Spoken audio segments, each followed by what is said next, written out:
دیگر بآواز بلند صلوات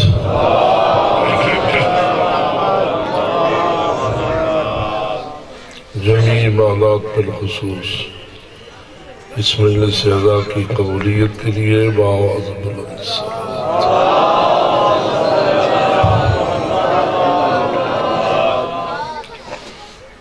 سارے مرحومین جو نور ولایت لے کے اس دنیا سے گئے، بالخصوص جن کی خدمت میں ایصال ثواب کے قصد سے آج کی یہ مجلس قائم ہے، سب کی بخشش اور بلندی درجات کے لیے ایک سورہ فاتحہ اور 3 مرتبہ سورہ توحید۔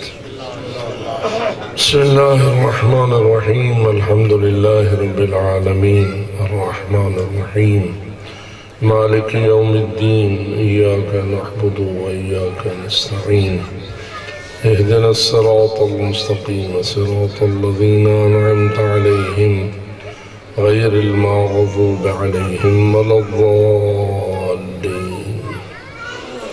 بسم الله الرحمن الرحيم، قل هو الله أحد الله الصمد لم يلد ولم يولد ولم يكن له كفوا أحد۔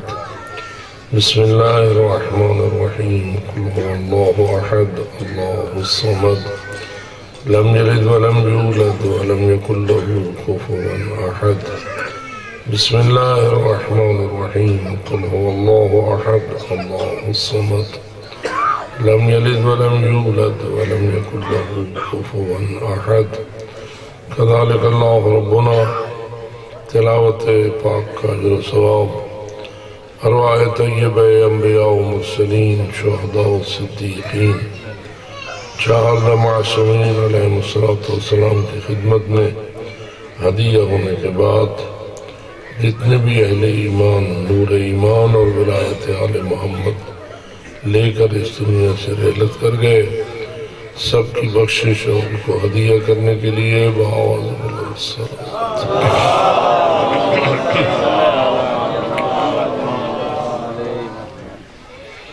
شہدائے اسلام، شہدائے کربلا اور شہدائے مکتب کربلا جنہوں نے راہ حق میں اپنی جانوں کا نذرانہ پیش کیا، جہاں جہاں بھی درجہ شہادت پہ فائز ہوئے، سب کو سلام عرض کرنے کے لیے بآواز بلند صلوات۔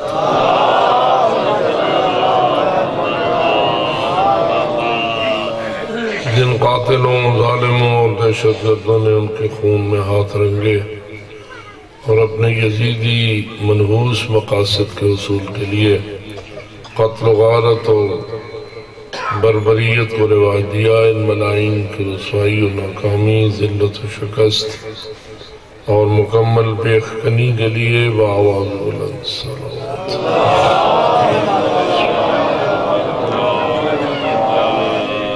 ہم سب کا عقیدہ اور ایمان ہے کہ ذکر محمد و آل محمد جہاں ہمارے لیے باعث ہدایت بنتا ہے، موجب نجات ہوتا ہے، ہمارے مرحومین کی بخشش کا وسیلہ ہے، ہمارے گناہوں کی مغفرت کا ذریعہ ہے، وہاں یہی ذکر پاک حاجت مندوں کی حاجت روائی اور صاحبان مشکل کی مشکل کشائی کا وسیلہ ہے۔ جن کے ہاں مریض اور بیمار ہیں ان کی شفاء کامل و عاجل کے لیے، جن کی جھولیاں اولاد سے خالی ہیں ان کی آبادی کے لیے، صفدر حسین جام کی شفاء کامل کے لیے، جو اولاد نرینہ چاہتے ہیں ان کی تمنا کے جلد پورا ہونے کے لیے، عرض کے جو حاجت مند ہے اس کی حاجت روائی کے لیے، جو کسی مشکل میں ہے اس کی مشکل کشائی کے لیے بآواز بلند صلوات۔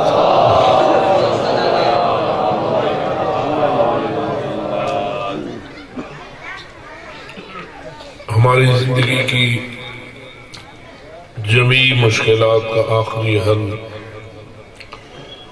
ظہور حضرت قائم آل محمد علیہ السلام سے مربوط ہے۔ تعجیل فرج مولا کے لیے بآواز بلند صلوات۔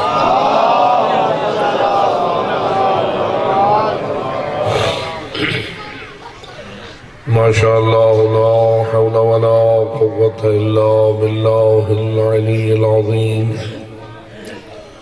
رب اشرح لي صدري ويسر لي أمري واحلل عقدة من لساني يفقهوا قولي أعوذ بالله من الشيطان اللعين الرجيم بسم الله الرحمن الرحيم الحمد لله رب العالمين والصلاة والسلام على أشرف الأنبياء والمرسلين سيدنا ونبينا وشفيع ذنوبنا وطبيب قلوبنا ومولانا أبي القاسم محمد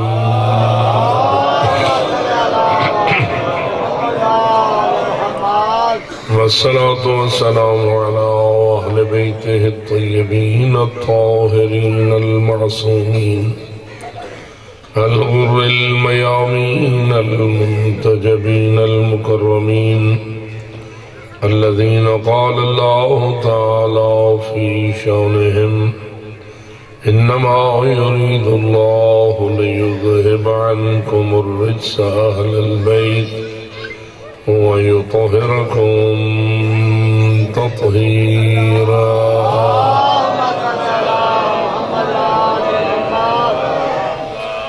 ورحمة الله على أحبابهم وأصحابهم وشيعتهم ومواليهم أجمعين ولعنة الله على أعدائهم وقاتليهم وظالميهم ملعونين من يوم ظلمهم إلى أبد الآبدين أما بعد فقال الله تبارك وتعالى في كتابه المبين وخطابه المتين بسم الله الرحمن الرحيم والعصر إن الإنسان لفي خسر إلا الذين آمنوا وعملوا الصالحات وتواصوا بالحق وتواصوا بالصبر صلوات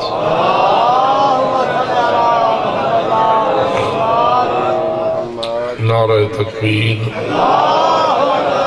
نعرہ رسالت نعرہ حیدری نعرہ صلوات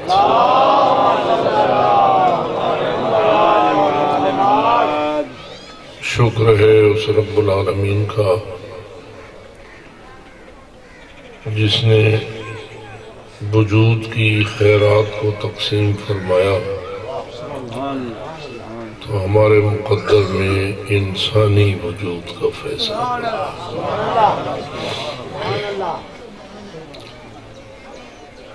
ہم سب کا ایمان ہے کہ ہمارا رب وہ ہے جس نے اپنا تعارف الحمدللہ رب العالمین سے کروایا ہے۔ فرماتا ہے کہ ساری حمد و ثنا اور ساری تعریفیں اس اللہ کے لیے ہیں جو سارے جہانوں کا وحدہ لا شریک رب ہے۔ وہ رب العالمین تھا، رب العالمین ہے اور رب العالمین رہے گا۔ رب ہونے میں اس کا کوئی شریک ہو ہی نہیں سکتا۔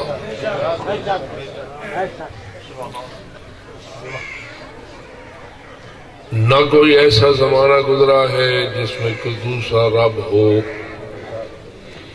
نہ آج کل پورے جہان میں کوئی دوسرا رب ہے، اور نہ ہمیشہ ہمیشہ کوئی اور رب ہوگا۔ تو جو ہے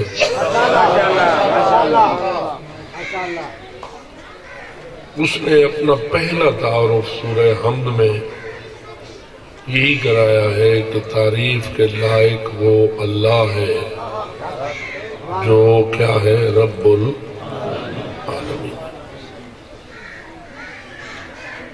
اور فرماتا ہے کہ اس معاملے میں شرک کو ہرگز برداشت نہیں کرتا۔ ان اللہ لا یغفر ان یشرک بہ ویغفر ما دون ذلک لمن یشاء۔ اللہ شرک کو کبھی قبول نہیں کرتا اور مشرک کو کبھی بخشنے کے لیے تیار نہیں ہے۔ فرماتا ہے ان الشرک لظلم عظیم، شرک کوئی چھوٹا موٹا ظلم نہیں ہے بلکہ شرک ظلم عظیم۔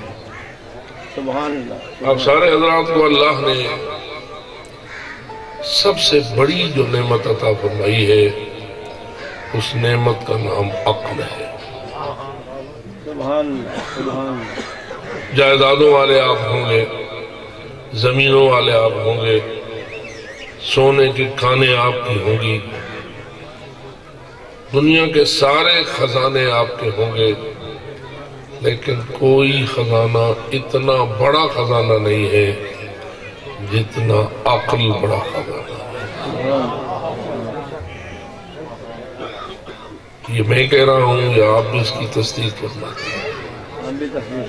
جو عقل کو سب سے بڑی نعمت خدا مانتے ہیں وہ بآواز بلند صلوات۔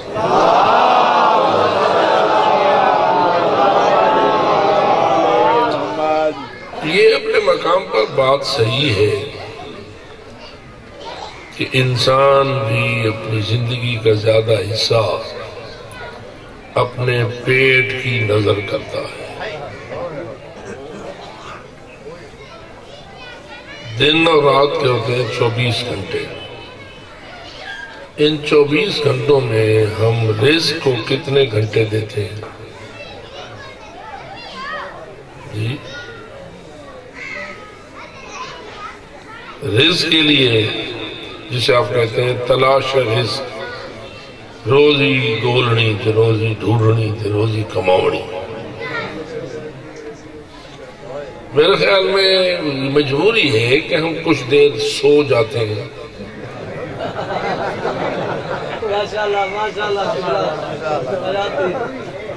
اس لیے کہ کما کے بدن اتنا تھک جاتا ہے کہ پھر اس کو تازگی چاہیے، تھکاوٹ کا اترنا چاہیے۔ یہ اس کریم کی مہربانی ہے، پھر اس نے ایک نعمت خلق کی ہے جس کا نام نیند ہے۔ نیند کا فائدہ کیا ہوتا ہے؟ تھکاوٹ آہستہ آہستہ ختم ہو جاتی ہے، بدن تازہ ہو جاتا ہے۔ لیکن جب بدن تازہ ہو جاتا ہے پھر ہم کیا کرتے ہیں؟ ایک باری تھکاوٹ نہ تھی تو اللہ سب کو جو دیتا، پھر کمائی اور پھر کمائی۔ میں کبھی کبھی سوچتا ہوں اگر اللہ تعالیٰ نے ہمارے بدن میں کوئی ایسا بٹن لگایا ہوتا کہ جس کو آف کرنے سے نیند کی ضرورت ختم ہو جاتی، نیندر دی لوڑ نہ رہے، تو پھر میں آپ سے پوچھتا ہوں وہ جو 5-6 گھنٹے کا نیند کا پیریڈ ہے پھر ہم اس میں کیا کرتے ہیں؟ جی پھر وہی کمائی، کھانے پینے کی چیزیں، پہننے کی چیزیں، آرام کی چیزیں، انہی کی تلاش۔ تو ہم کھانے پینے جس کو کہتے ہیں پیٹ، اور ان سے ایک گٹھ جڑی ہے ایک بندے کو آرام نہیں کرنا۔ لیکن اس کے باوجود کہ ہماری زندگی کا اکثر حصہ اس پیٹ کی ضرورت کو پورا کرتے گزر جاتا ہے، اس کے باوجود میرا آپ سے سوال یہ ہے پیٹ افضل ہے یا عقل؟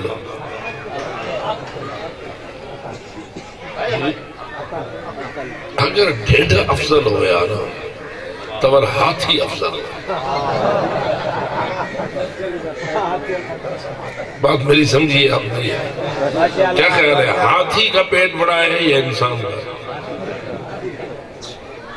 اگر پیٹ کا بڑا ہونا اور پیٹ میں بہت کچھ ڈالنا یہ فضیلت ہوتا تو پھر اونٹ اور ہاتھی انسان سے افضل ہوتا۔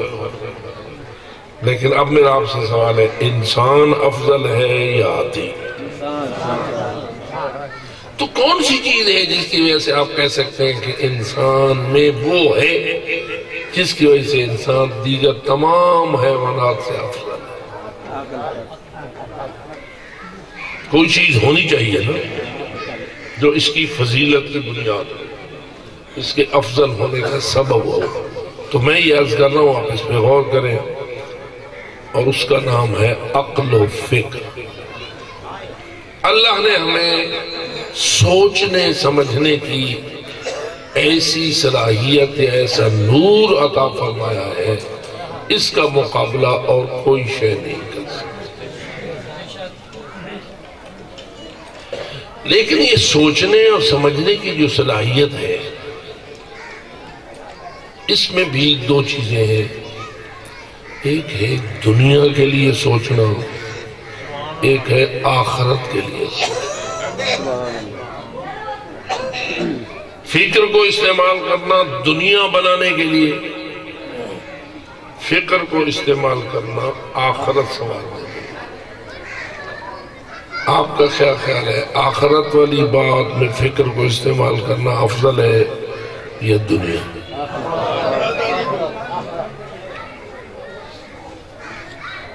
اس وقت کائنات دو حصوں میں تقسیم ہے۔ زمین پر جتنے انسان آباد ہیں، عام طور پر تعلیم یافتہ مردم شماری پر نظر رکھنے والے جانتے ہیں کہ زمین پر تقریباً 8 ارب انسان آباد ہیں۔ اس پوری زمین پر تقریباً آبادی کتنی ہے؟ 8 ارب، 800 کروڑ۔ میں پوچھتا ہوں، ان 8 ارب میں سارے آخرت پر ایمان رکھنے والے ہیں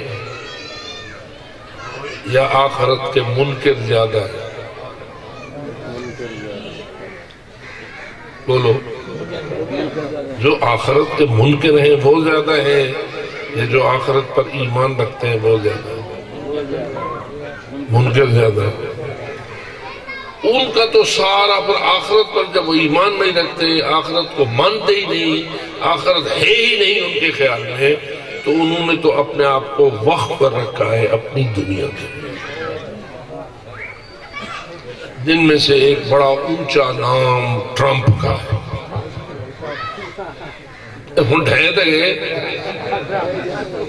لیکن ایسے لوگوں کا مقصد حیات دنیا، بڑے بڑے ٹاور، بڑے بڑے بینک، بڑے بڑے دولت کے خزانے جمع کرنے کی کوشش، ہر قسم کا فراڈ جائز ہے دنیا کے لیے۔ ان کے جو دولت کے کمانے کے ذرائع ہیں، اس میں جوا خانے، قحبہ خانے، شراب خانے، لڑانا، قتل کرنا، مروانا، خون بہانا، بالکل وہی بات جو ملائکہ نے کہی تھی حضرت آدم کے بارے میں، اے اللہ کیا اس کو تو زمین کی خلافت دے رہا ہے، یفسد فیہا ویسفک الدماء، جو زمین میں فساد کریں گے اور خون بہائیں گے۔ کہا تھا نا ملائکہ نے۔ میں آپ سے پوچھتا ہوں کہ وہ ڈائریکٹلی خود حضرت آدم کے بارے میں یہ کہہ رہے تھے یا آدم کی اولاد کے بارے میں کہہ رہے تھے؟ خون بہانا اور فساد پھیلانا، یہ کیا کہہ رہے تھے ملائکہ کہ آدم خون بہائیں گے یا آدم کی اولاد بہائے گی؟ آدم فساد کریں گے یا آدم کی اولاد فساد کرے گی؟ آپ کا کیا خیال ہے؟ اولاد کے بارے میں کہہ رہے تھے۔ جو کچھ ملائکہ کہہ رہے تھے وہ سچ تھا یا جھوٹ تھا؟ ہم تو بھائی لمبا عرصہ گزر گئے، پریکٹیکل بنی آدم نے اپنی زمین پر آبادی دکھائی ہے، اب مجھے تجربے کے اعتبار سے بتائیے ملائکہ کی باتیں سچی نکلی یہ جھوٹی نکلی؟ جی خون بہایا، بنی آدم نے خون بہایا، فساد کیا، کس کس کو مارا؟ معمولی جملہ نہیں ہے، ان کا بھی خون بہا دیا جن کے صدقے انسانوں کو اللہ نے خلق کیا۔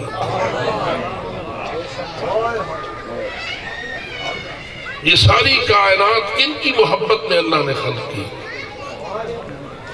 وعزتی وجلالی ما خلقت سماء مبنیہ ولا ارضا مدحیہ ولا قمرا منیرا ولا شمسا مضیہ ولا فلکا یدور ولا بحر یجری ولا فلکا تسری الا فی محبت ہؤلاء الخمسۃ الذین هم تحت الکساء، جس کا ترجمہ یہ ہے کہ اللہ فرما رہا ہے مجھے اپنی عزت و جلال کی قسم کہ شاید اس سے اونچی اور کوئی قسم نہیں ہو سکتی۔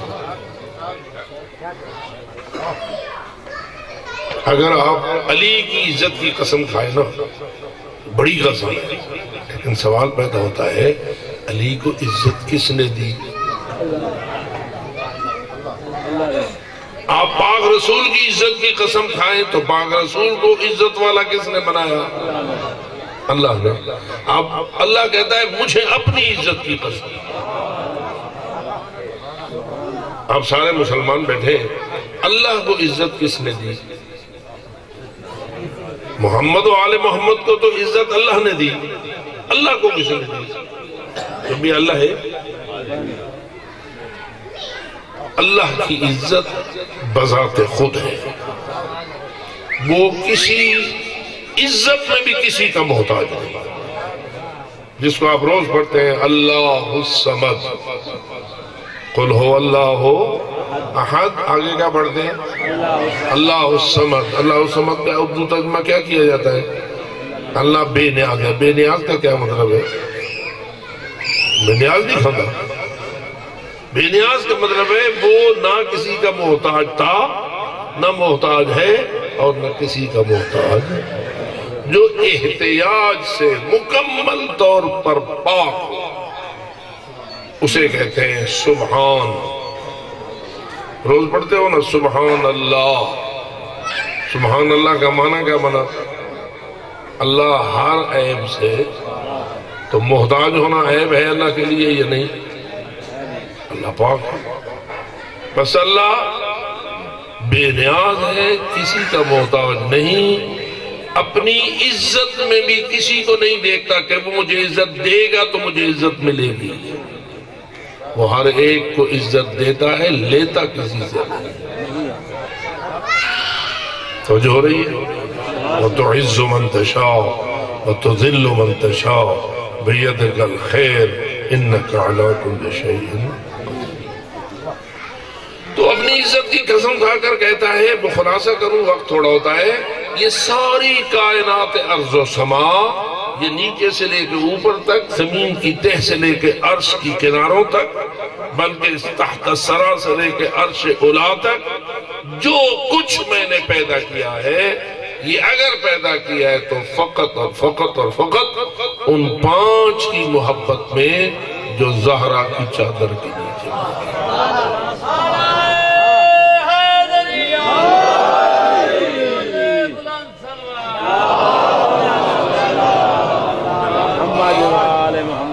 آدم صفی اللہ علیہ السلام نے ان انوار خمسہ 5 انوار کو بلندیوں میں دیکھا، پوچھا یا اللہ کیا انہیں تو نے مجھ سے پہلے خلق کیا ہے؟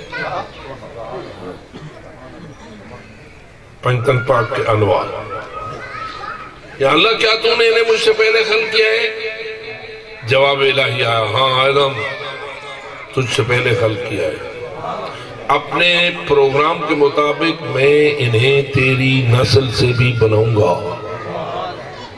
لیکن یاد رکھ اگر انہیں خلق نہ کرتا تو تجھے بھی خلق نہ کرتا۔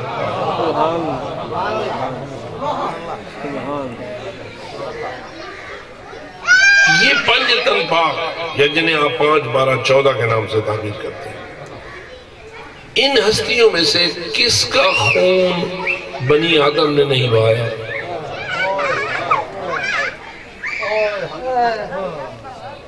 ہر ایک کے جنازے پہ نظر ڈال، پاک رسول کا جنازہ، بی بی طاہرہ کا جنازہ، علی حیدر کرار کا جنازہ، حسن مجتبیٰ کا جنازہ، حسین سید الشہداء کا جنازہ، ان کی ساری نیک اور معصوم اولاد کا جنازہ، کوئی جنازہ آرام سے نہ اٹھا۔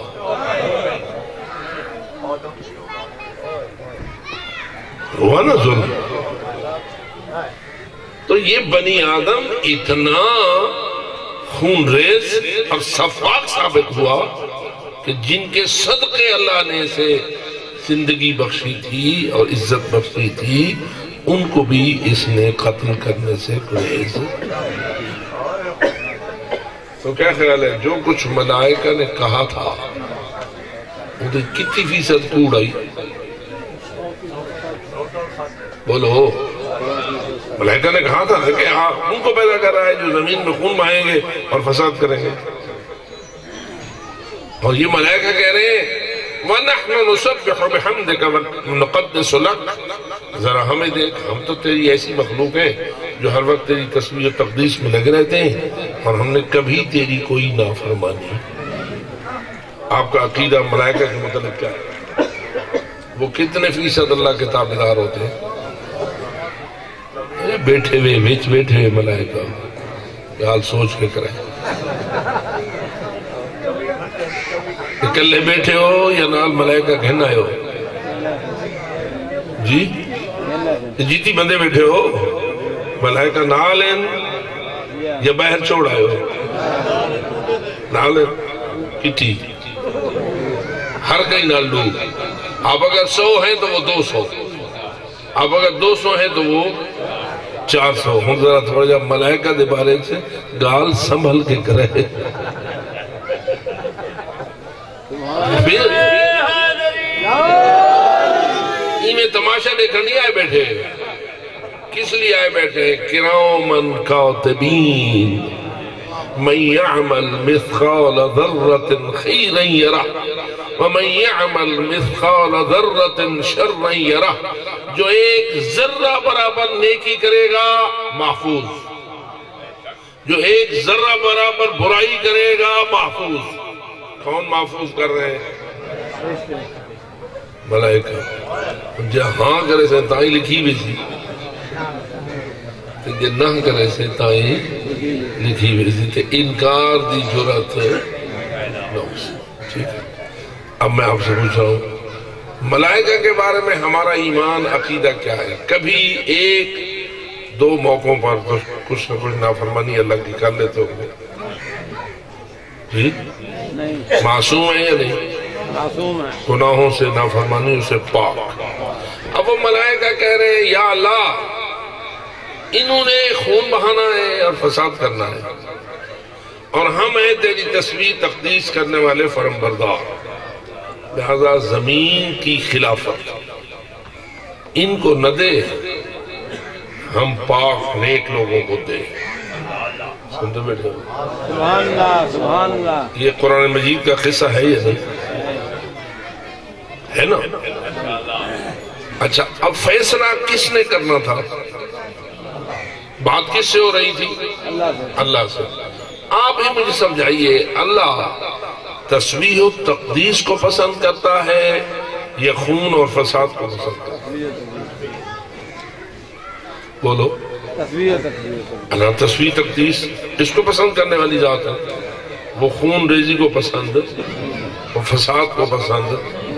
اور جو کچھ ملائکہ کہہ رہے تھے اس میں کتنے فیصد جھوٹ تھا؟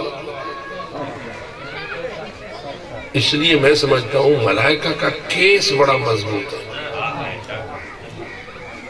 سنتے بیٹھے ملائکہ کا کیس بڑا، کیونکہ فیصلہ کرنے والا کون ہے؟ عادل اللہ۔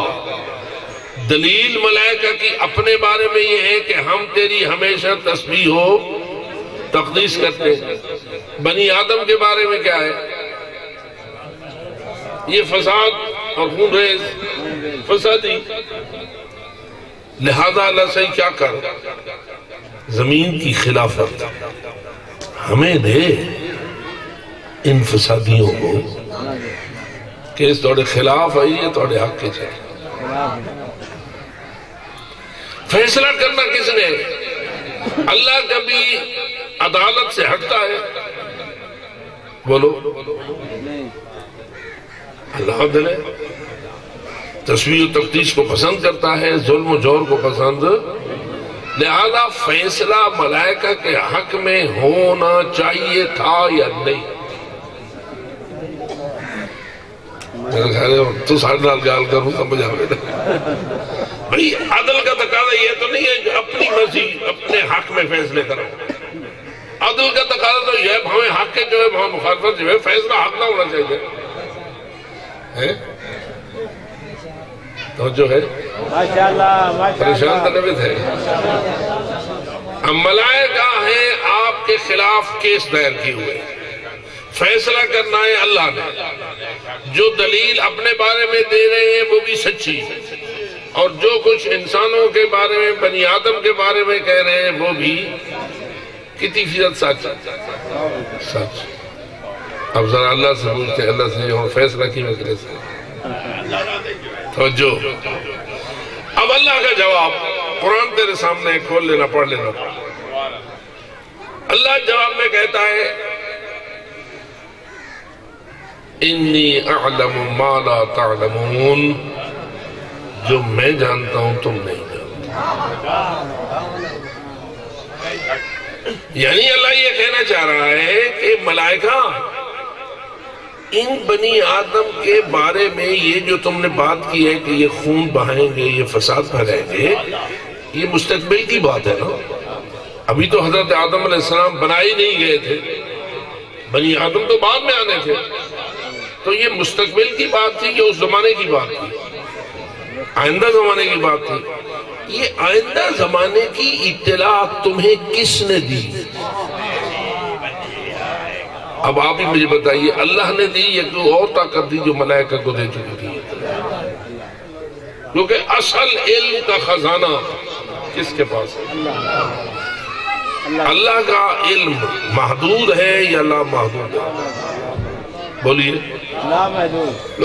اس لا محدود علم میں سے اللہ نے ملائکہ کو علم دیا تھا، اس علم کی بنیاد پر ملائکہ نے انسان کے بارے میں یہ ریمارکس لیے تھے کہ یہ خون بہائیں گے، فساد کریں گے، اور ان کی بات غلط نہ تھی، ان کی بات صحیح تھی۔ لیکن اللہ فرماتا ہے میں سارا علم تاخدے نہیں چھوڑیا، انی اعلم ما لا تعلمون، بہت ساری باتیں ایسی ہیں جو میں جانتا ہوں تم نہیں جانتے، انہی انسانوں کے بارے میں۔ پتہ نہیں بات میری پہنچ رہی ہے؟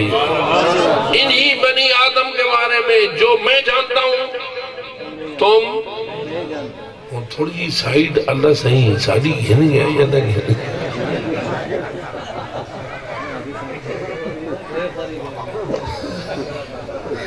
میرے خیال پہلے تو اللہ صحیح دندراز سے میں جاتے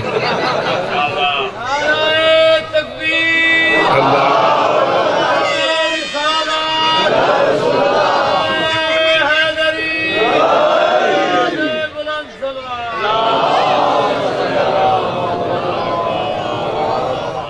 میری عرض ہے کہ ملائکہ کر رہے تھے اپنی تعریف تسبیح و تمجید، تسبیح و تقدیس، کہ ہم تیری تسبیح کرتے ہیں، ہم تیری تقدیس کرتے ہیں۔ اب تسبیح ملائکہ، تقدیس ملائکہ کی مختلف حالتوں میں ہوتی ہے، کوئی قیام میں ہے تو قیام میں ہے، کوئی رکوع میں ہے تو رکوع میں ہے، کوئی سجدے میں ہے تو ہے نا، یہ ملائکہ کی بات، اور ہر حال میں وہ اللہ کی تسبیح میں ہے۔ ٹھیک ہے، ایک فرشتہ 100 سال کا ایک رکوع کرے، کر سکتے بیٹھے ہو؟ رکوع کرے کتنا؟ 100 سال کا ایک رکوع کر لے گا؟ کر جو لے گا تا چوکھا تھکسی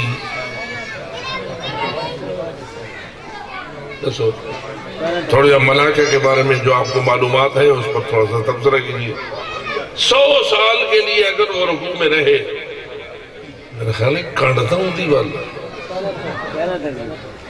سیدھی کہنا تھی کیا آپ ملائکہ کے متعلق کیا جانتے ہیں تھک دین یا نہیں تھک دین سم دین یا نہیں سم دین کھان دین یا نہیں کھان دین پین دین یا نہیں پین دین توجہ ہو رہی ہے ماشاءاللہ ماشاءاللہ اگر آنکھاں داغ سکنا ملائکہ ہمیشہ روزہ دار ہے یہ بھی گا اچھا بس میرا خیال ہے یہ درختی ہمیشہ روزہ دار ہے یہی حالت قیامت کھڑے بات کو سمجھیے روزہ اس کا ہوتا ہے جس کو روزہ دکھ دے اور وہ روزہ رکھے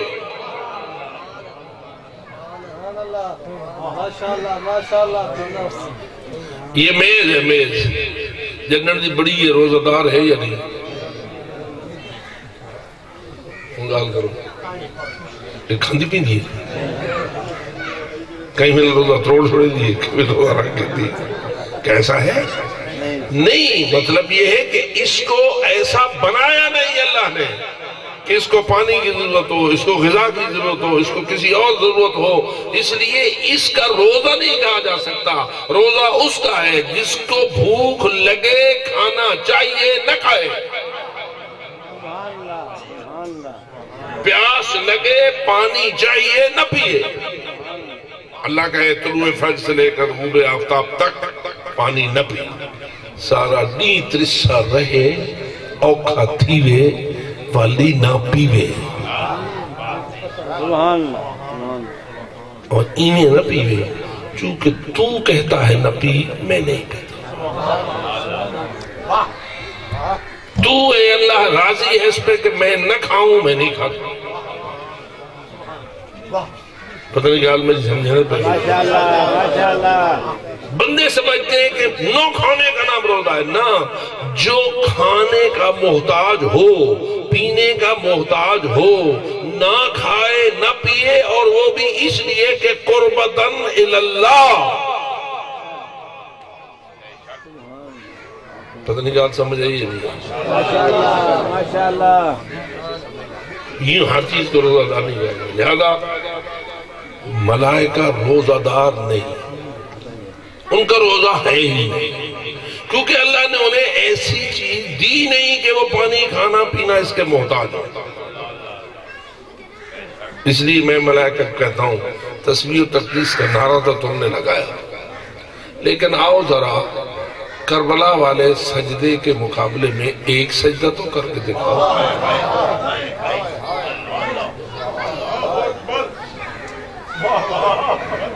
اللہ کرے کہ اب تک میرا مقصد ہے وہ پہنچ جائے کربلا والے نے ایک سجدہ کیا ملائکہ 1000 برس سجدہ کرے حسین کے ایک سجدے کی برابر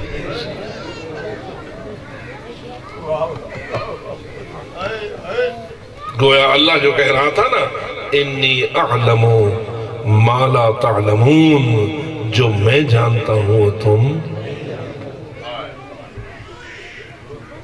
میں جانتا ہوں کہ جن کو میں زمین کی خلافت دے رہا ہوں ان میں ہوں گے ایسے خونریز بھی ہوں گے فسادی بھی لیکن جو اس میں میرے ہوں گے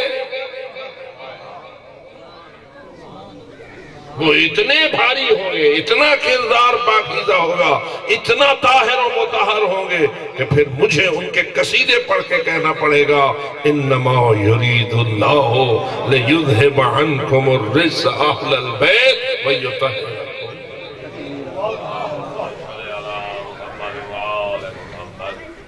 وہ اللہ کی کا جو ارشاد تھا اس کا رخ خون بہانے اور فساد کرنے والوں کی طرف نہ تھا ان ہستیوں کی طرف تھا جو اس کے لیے خون دے گے جو اس کے لیے سر کٹائیں گے. کوئی ہے جو امام حسین کے برابر علی اصغر کی قربانی کو پیش کرے؟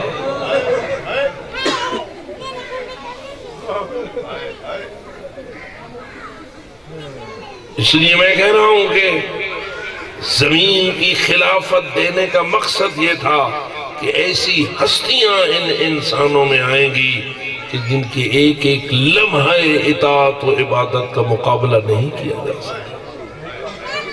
اور یہی وجہ ہے ملائکہ کے سردار کا نام کیا ہے؟ بولو کون ہے سردار ملائکہ؟ 4 سردار ہیں. چاروں کا پھر سردار کون ہے؟ 4 سردار ہیں نا. حضرت جبرائیل، حضرت میکائیل، حضرت اسرافیل، چوتھے دن آئیلہ سے اسرائیل. پسند ہے ناپسند ہے؟ کئی بندے ان غریب دے مفت ناراض تھے. ملک الموت سہی اور سون دے نال کیویں راضی ہوں. اور بابا ان کو وہ ناراض تھے بدے ان ناراض تھی نہیں ان کو بھیجے. آپ آوے دے. ملک الموت کی جرت ہے کہ وہ اپنی مرضی سے آکے کسی کا روح قبض کرے؟ وہ کہتا ہے تو روح قبض کرتا ہے نا. اس نے تو ڈیوٹی دینی ہے. اصل تو امر اللہ کا چلتا ہے. ناراض تھی نہیں تو اور اپنے اللہ تے تھی. اللہ تے تھی والمسلمان رہے. تو ملک الموت بھی ماشاءاللہ ملائکہ کا ایک سردار ہے. 4 سردار. چاروں کا پھر سردار کون؟ حضرت ذرا دیکھ جبرائیل سید الملائکہ. یعنی اگر ملائکہ کی تعداد کی گنتی کی جائے تو ہمارے بس میں کہ کل کتنے ملائکہ اللہ نے اس وقت تک خلق کر رکھے ہیں.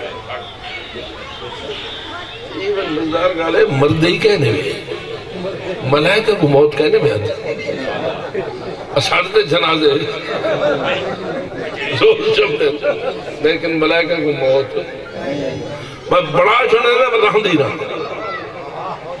ٹھیک ہے. اب اس وقت تک ملائکہ کتنی کثیر تعداد میں خلق ہو چکے ہیں ہم ان کی گنتی.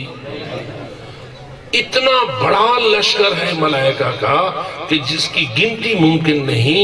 اتنے انگنت ملائکہ کے سردار کا نام ہے جبرائیل. یہ تھوڑا army chief of army staff ہے جیڑے ملک دی آرمی وڈی ہوئے ان دا چیف بھی ذرا اچھا ہوئے. 1 لاکھ لشکر ہے تو چیف آف آرمی 1 لاکھ کا. اگر 10 لاکھ کی فوج ہے جیسے فرض کی جو پاکستان کے چیف آف سٹاف کے زیر نگی فوج زیادہ ہے یا چین کے؟ چین کا جو چیف آف آرمی سٹاف ہے اس کا لشکر زیادہ ہے یا پاکستان کا؟ یہ بڑا چیز ہے جو ہندوستان کو 2.5 پہ.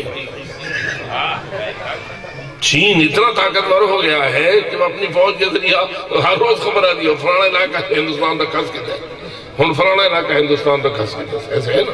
تو اس کے لشکر کی تعداد کی کثرت اور طاقت ہے نا جس کی وجہ سے ہندوستانی اس کے سامنے مودی جیسا بے ایمان بھی کچھ سیکھ نہیں سکتا ہے.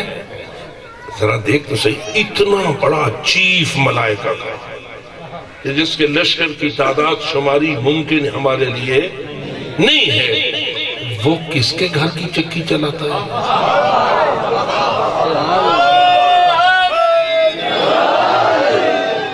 حسینیت حسینیت یزیزیت یزیزیت آواز بلندتر صلوات.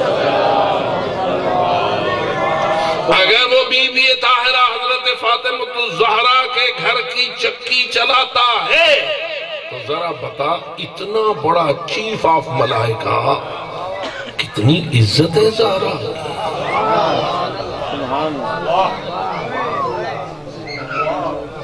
کتنا بلند مقام ہے زہرا کا. اور میں کہتا ہوں تم کرو ملائکہ سجدوں پہ سجدے زہرا کے ایک سجدے کے برابر نہیں ہو سکتا. اذا قامت فی محراب عبادتها تنورت بنور وجہها اطراف السماء والارض. رسول کی بیٹی زہرا جب اپنے محراب عبادت میں کھڑی ہوتی تھی اس کے چہرے کے نور سے آسمان و زمین روشن ہو جاتی.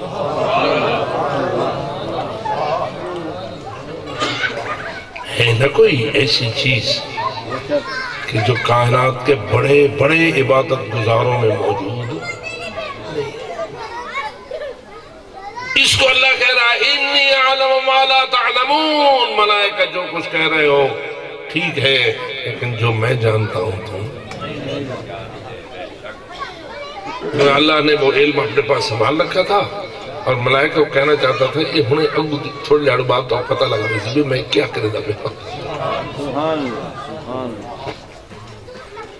اور آج تک اللہ اپنے اس علم کا مظاہرہ معصومین کے پاکیزہ کردار کے ذریعے کر رہا ہے. اللہ جانے اس ہستی کا کتنا مقام ہے جس سے اس نے پردہ غیبت میں بٹھایا ہوا.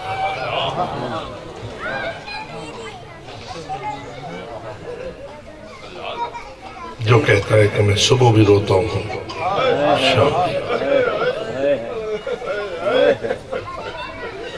معلوم ہوتا ہے یہ صبح شام رونا بھی ہمارے امام کی عبادت ہے. اگر رونا حسین پر عبادت نہ ہوتا تو پردہ غیبت والا مولا یہ نہ کہتا. اس کا مطلب یہ ہوا نہیں ہے لوگوں کو معلوم. جو شیطانی فکر رکھتے ہیں وہ کچھ اور ہیں، جو رحمانی فکر رکھتے ہیں وہ کچھ اور. لوگ سمجھتے ہیں فقط ماتھا زمین پہ رکھ کے سجدہ کرنا اسی کا نام عبادت ہے، لیکن تجھے نہیں معلوم کہ گود میں علی اصغر تڑپے.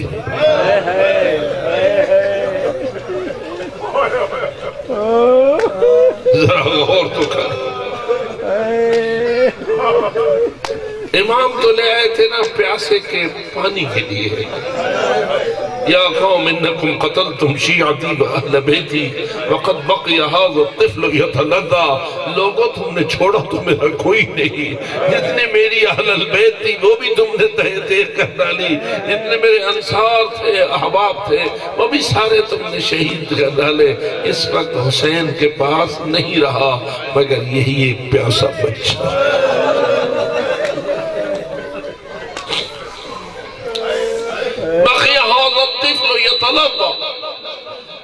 کیسا پیاسا ہے یہ میرا اللہ. لفظ جو بولا ہے اس کا ترجمہ علماء نے یہ کیا ہے کہ اس علی اصغر پہ حالت لذا ہے. حالت لذا کسے کہتے ہیں؟ آپ دریا کے علاقے کے لوگ ہیں کہتے ہیں کہ جب مچھلی پانی کا جانور ہے نا اسے نکال کے باہر لاتا ہے کوئی تو یہ چونکہ بغیر پانی کے زندہ نہیں رہ سکتی تو پانی کی تلاش کے لیے تڑپتی ہے، اچھلتی ہے، ڈھونڈتی ہے پانی. لیکن جو طاقت کمزور ہو جاتی ہے اور پانی نہیں ملتا پھر اب اچھل نہیں سکتی تو کروٹیں بدلتی ہے، تڑپتی ہے، کروٹیں بدلتی ہے. جب کروٹیں بدلنے سے بھی کمزور ہو جاتی ہے پھر دم زمین پہ مارتی رہتی ہے. جب دم مارنے سے بھی کمزور ہو جاتی ہے تو کہتے ہیں جو اس کا وقت آخر قریب آ جاتا ہے تو اس کی نشانی یہی رہ جاتی ہے کبھی منہ کھولتی ہے کبھی منہ بند کرتی ہے، منہ کھولتی ہے منہ بند کرتی ہے. ازادارو علماء کہتے ہیں اس مچھلی کی کیفیت کا نام حالت لذا ہے. امام فرما رہے 3 دن کی سخت پیاس نے میرے علی اصغر کا یہ حال کر دیا ہے اب نہ ہاتھ پاؤں ہلا سکتا ہے، نہ پہلو بدل سکتا ہے، نہ اعضاء کو حرکت دے سکتا ہے. بس یہی کچھ آنا ہے کبھی علی اصغر کا منہ کھلتا ہے کبھی منہ بند ہوتا ہے. حالت لذا اس میں تاری ہے. اس کو شربت من الماء اب ایک گھونٹ پانی کا تو دے. میں پوچھتا ہوں اس قوم شقی کے پاس کیا پانی نہ تھا؟ دریا بہ رہا، ہر کوئی پی رہا تھا. نجس پی رہے تھے، پاک پی رہے تھے، مسلم پی رہے تھے، کافر پی رہے تھے، ہر کوئی پی رہا تھا۔ پانی بند تھا تو رسول کی اولاد پہ بند تھا، پانی بند تھا تو محمد مصطفیٰ کے خاندان پہ بند تھا، یہاں کے ماننے والوں پہ بند تھا۔ امام فرماتے ایک گھوٹ پانی کا دے دو۔ منظر سامنے ہے، علی اصغر مولا کے ہاتھوں پہ ہے اور ظالم دیکھ رہے ہیں کہ علی اصغر کی کیفیت پیاس نے کیا بنا رکھی ہے، اور امام کہتے ہیں ایک گھونٹ۔ میں نے سنا کسی حکیم سے کسی نے پوچھا کسی باعزت کریم شخص کے لیے زندگی کا مشکل لمحہ کون سا ہوتا ہے؟ تو اس نے جواب میں کہا کہ مجھ سے پوچھتے ہو کسی باعزت کے لیے زندگی کا سخت وقت کون سا ہوتا ہے، تو وہ تب ہوتا ہے کہ کوئی کریم ہو اور اسے کسی کمینے سے کچھ مانگنا کسی کمینے سے کچھ مانگنا پڑ جائے۔ میں یہ کہوں گا ہائے اس اللہ کی زمین پر مولا حسین سے بڑھ کر کوئی کریم نہ تھا، اور ان کمینوں سے بڑھ کر کوئی کمینہ، عمر ابن سعد وغیرہ سے بڑھ کر کوئی کمینہ نہ تھا۔ لیکن ہائے علی اصغر تیری پیاس نے اس قریب کو ایک گھونٹ مانگنے میں مجبور کر دیا۔ لیکن کیا وہ پانی کا گھونٹ ملا؟ آواز آئی حرملہ اقطع کلام الحسین، حرملہ دیر نہ کر۔ اب اس خبیث نے کمان میں تیر کو جوڑا۔ اب میں آپ سے پوچھتا ہوں آیا ہو کوئی جنگ میں تو ہو تیر انداز، تو وہ کیسے تیر لے کے آئے گا کہ اگر 6 مہینے کے بچے کو مارنا ہو تو کتنے وزن کا تیر ہوتا ہے؟ تیر تو وہ تھے جس سے گھوڑے گر جاتے تھے، تیر تو وہ تھے جس سے جوان تڑپ جاتے تھے، اور اس ملعون نے ایسا تیر کمان میں رکھ کے نشانہ بنایا ہے 6 مہینے کے بچے کے اس گلو کا جو 3 دن سے خشک ہو چکا ہوا تھا۔ آیا ہے تیر ذبحہ من الاذن الى الاذن، علی اصغر کے کان سے دوسرے کان تک چیر دیا ہے اس تیر نے۔ اب منظر کیا ہوا؟ ادھر سے تیر کا لگنا، علی اصغر نے تڑپنا شروع کیا۔